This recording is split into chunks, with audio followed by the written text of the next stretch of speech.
friends, welcome back to my channel. Sass here. I'm here for another review of Life After Lockup. This is episode 2. And it's already a filler, child. 2 weeks and we don't have Dante and Nicole. And this week is when we needed them. Let's start off with Amber and Puppy. This ain't gonna take long. I have no interest in Amber and Puppy. None whatsoever. Now Amber, okay, she's doing alright for herself, but she's worried about Puppy. Puppy out somewhere on some type of bender, child. Now she don't go over to her mama's house and her mama been sick. Her mama look like she's done had a hard life, hard face. Then her mama look rough. Wasn't her mama arrested with her daughter? Wasn't there drugs involved? Child, her mama said she ain't seen the likes of Puppy. She don't know where Puppy is. Okay? And so Amber was like, isn't that a violation of her parole? Sure is. Now the mama done called this jail, that jail, everywhere jail. They ain't seen Puppy. But see, the mama had an address of where she might be. It's been 2 whole weeks. Now why Amber is caring about this, I don't know. I understand that was your homegirl in prison. I understand y'all had some type of a relationship, but you done moved on. You moved on with Stone-Faced Sammy. Honey, don't Sammy have a hard face, child. Honey, his chin can cut glass. But everything seems to be going good with Sammy. And Amber said it herself that she didn't want to be around Puppy. When she cutting the shine like this, she out here getting drunk or getting high or whatever. But Puppy says that she can do whatever she wants. She just want to make sure Puppy's okay. So she goes back to her crib with Queen. Her and Queen got a nice little place together. Queen looked like that she could do damage to you. Queen was like, have you heard from Puppy? What's going on with Puppy? And so Amber was like, listen, I went by her mama. Her mama said they heard from her, but got an address. So Queen, they looking it up on the laptop. They said it look all right. I don't see no barbed wire, no broken glass, no stoplight, no graffiti, no guard dogs in the neighborhood. Look like a pretty good neighborhood. And so Amber said, let's roll up. Let's see what's up. And so Queen is like, girl, what you trying to get me in? We still on paper.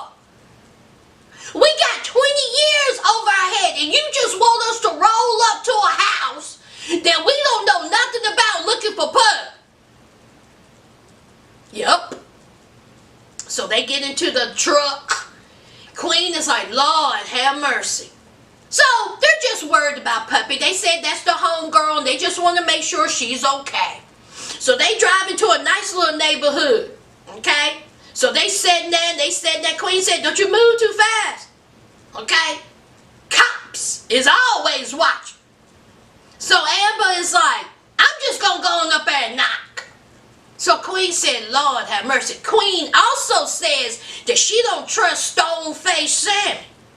Something about him she don't trust. I guess we shall see. So Amber goes up to the house, knocks, somebody opens the door and then they cut it off. I have no desire for Amber and Puppy. None whatsoever. You mean out of all the participants that have been through Love After Lockup, these two you gonna bring back? Child, bye. Let's move on. Now, let's talk about non-Native American John. He still looked disheveled and smelly. Yo, John is 48 years old. Ooh, Lord, that's a hard 48. What type of corn y'all eating down there now? And Kristiana is 36. Kristiana, she looks miserable. She looks depressed. She looks tired. Obviously, she's done put on some weight. Kristiana just looked like she don't even want to be there. Kristiana still got on her mind that John flirted with Tara the Terror. John said it was some flirtation going on her part, but I shut it down. I want to be with you, boo. I don't want Tara the Terror. Man, I'm getting sick of this. So John, he's tired. He's tired of Kristiana bringing up him and Tara the Terror flirting. Here comes his 18-year-old daughter. And honey, wasn't it funny? He was like, what do you want? Why are you here? You're supposed to be in college. Thank God. She was like, my daddy ain't no cap. That's why I'm here. I'm here to still get on every last one of your nerves. What's going on with you and Kristiana? So he tells the story. And so she said, oh. So you was flirting. He was like, it was nothing like that. She said, I know all about you. She said, the only thing you're going to do is F this up. He was like, if you don't get up out my face, okay? I've had a day. First it was Kristiana. Now I got to hear your mouth. He said, I'm just trying to fix my car. So here is John. We all know that him and, he got in his head that him and Kristiana is the Bonnie and Clyde. Did y'all see that stick on the side of the truck? I tell you, he's a whole fool. A disheveled one. So he was like, let's go for a ride. So she was like, okay. So they go off. Now, mind you, y'all, they got married in the back of a pickup truck. Classy. Classy. So he done went out and said, I'm going to try to do it a little bit better. So he got these whack costumes. They both look raggedy and dusty. She's standing there in this oversized outfit with this hat. He looks ridiculous. She looks ridiculous. They're supposed to be Bonnie and Clyde. And then he proposes to her. And she's like, I really don't know if I should because I still got him and my sister in the back of my mind. This is who y'all bring back. I cannot wait. Now this is the saving grace of non-Native American John and Kristiana. That wedding. I can't wait to see that country ass Iowa wedding, honey. All them hard faces up in there together. And her mama cutting the shine with her oxygen bag. Ooh. I can't wait. Child, let's move on. Child, let's talk about Brittany and Ray. Brittany and Ray is over at his parents' house. They look like a lovely family. I've already talked about Brittany's family. Where Grandma Ray at? Where's she at, y'all? Where Grandma Ray? But anyway, they are there. And did y'all see Papa Ray? Honey, pimp daddy number 10. I said, Papa Ray, you better wear that, Fedora. Honey, he was clean with it. And then Ray's uncle, was sitting there trying to drop some knowledge. So, of course, they trying to get to know each other. And Ray said, guess what, y'all? Guess what? I got me a job. They was like, glory. Hallelujah. Ray done got him a job in somebody's good old warehouse. How they make it $15 an hour. I ain't mad at it. And so they're like, that's great. That's good. You're doing great. Because, you have to, pay your bills. And so he was like, speaking of bills, I got restitution. $143,000. And his auntie was like, that's a whole house. Yes, it is. Yes, it is. Now, Brittany says that's a lot of money. And I'm not quite sure if I want to take on that kind of responsibility.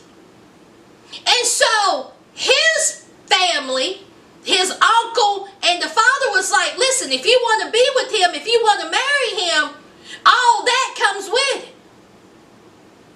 Okay? You want to marry Ray, his debt is your debt.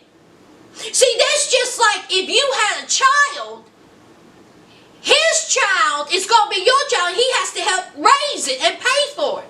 Well, y'all, she don't have a child. In fact, Brittany said, now listen here, I got 2 jobs. And I have worked hard to have what I got. Okay? And I just don't want that on my head. Now, Brittany's one. Okay? You're the one that was talking about marriage, kids, nice, ring. until you found out that he had $143,000 in debt. The ball's in your court. Because see, he don't want to marry you right now. He has said that. He said take time. Let's just take our time on that. This is the perfect opportunity to say, listen, we're going to take our time. Let me think about this $143,000. I don't want that in my name. So, of course, she brought up her mama. And her mama was like, listen, okay, she ain't ready to meet Ray. Because they had these expectations about me and who I should be with. I should be with an engineer, a doctor, a lawyer, not a convict who got $143,000 in debt. And of course, that offended the mother. The mother's like, you think your family's better than our family? My boy's a good boy. Yes, he stumbled, he fell, and he ended up in prison. But that don't mean he's not a good dude. Don't be coming up in here talking back. And your mama ain't no better than us.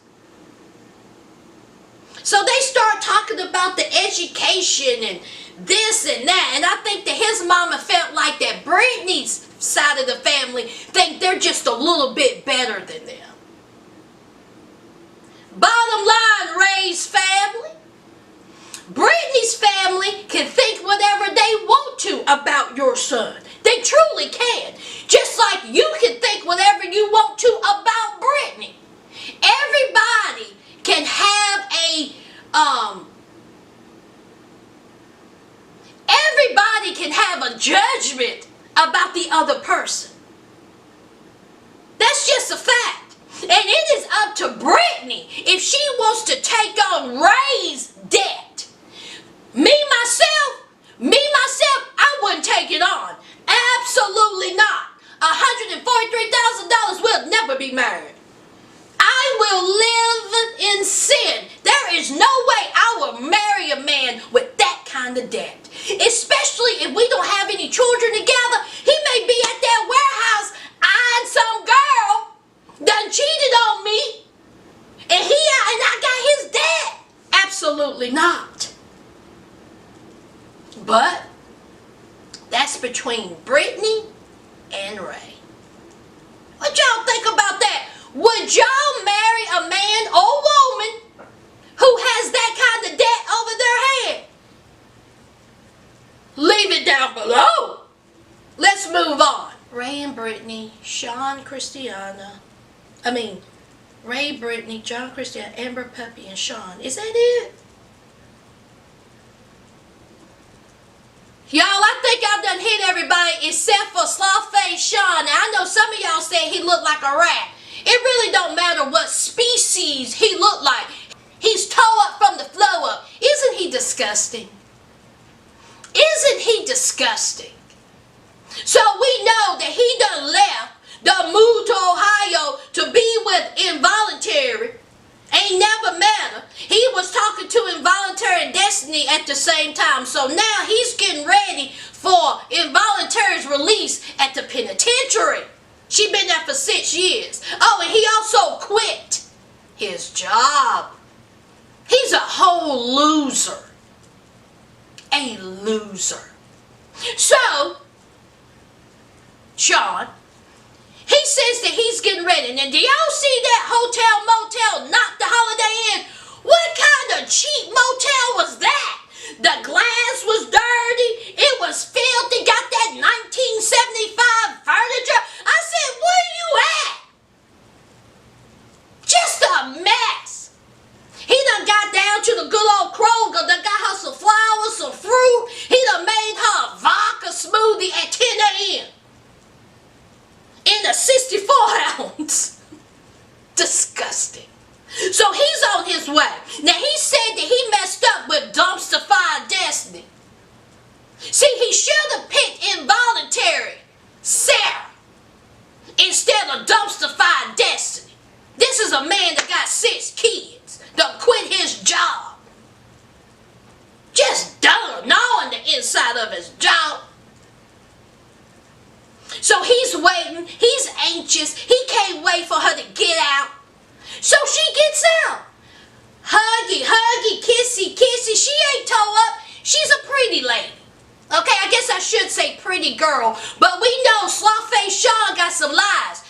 She don't even know he got 6 kids, but she ain't innocent. Of course she ain't innocent. She was in there for involuntary. So she got a secret with her as well.